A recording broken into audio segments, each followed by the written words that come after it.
Face à Baba, Cyril Hanouna gêné comme jamais, cette séquence qui a choqué la toile. À force de vouloir trop faire le buzz, Cyril Hanouna se prend les pieds dans le tapis. En découvrant la séquence, les fanzous hallucinent. Depuis fin 2022, Cyril Hanouna multiplie les gaffes. Or, la dernière en date risque de provoquer des tensions avec ses admirateurs. Cyril Hanouna, en panique. Mardi 31 janvier est un grand jour pour Cyril Hanouna. En effet, après plusieurs mois d'interruption, il anime un nouveau numéro de Face à Baba. Et qui mieux que le porte-parole du gouvernement pour l'accompagner dans cette mission? Certes, en ce moment, Baba enchaîne les polémiques. Susceptible ou tout simplement hypersensible, il a à cœur de ne pas censurer les anonymes, et plus largement à tous ceux qui font l'actualité. La preuve, quelques minutes auparavant, Cyril Hanouna donne une tribune à Amandine Pélissard.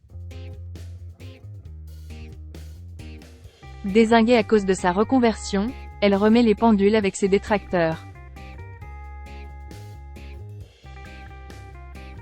N'ayant pas forcément conscience que son projet peut choquer ses propres enfants ou des chroniqueurs, elle n'y va pas avec le dos de la cuillère. Mais ce n'était rien comparé à ce qui allait se passer juste après. Sans plus attendre, Objeco vous raconte tout dans les moindres détails. Pas sûr que les téléspectateurs puissent pardonner cet écart de comportement. Et là, c'est le drame. Cette seconde journée de grève contre la réforme des retraites, Cyril Hanouna la trouve légitime. C'est pourquoi, il convie des boulangers dépités, des restaurateurs frustrés et même des membres du personnel soignant non vaccinés. Durant la crise Covid, Olivier Véran a occupé le poste difficile de ministre de la Santé. Forcé de bâtir un argumentaire solide pour les doses, il doit également gérer la faillite de notre système hospitalier.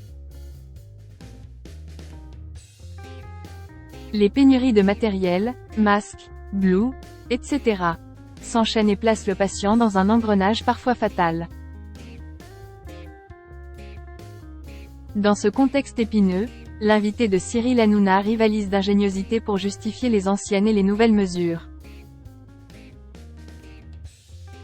C'est pourquoi, lorsque Stone apparaît dans le public, elle illumine ce plateau bien morose.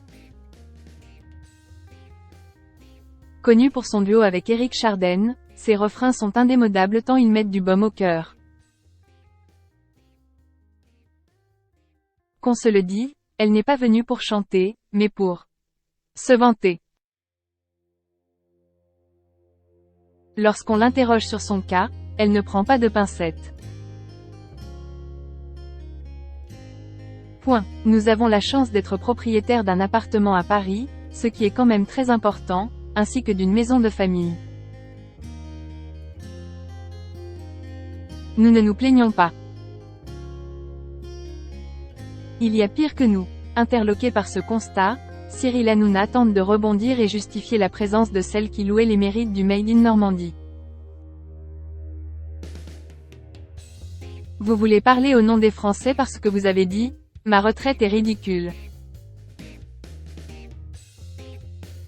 N'en démordant pas, Stone persiste et signe.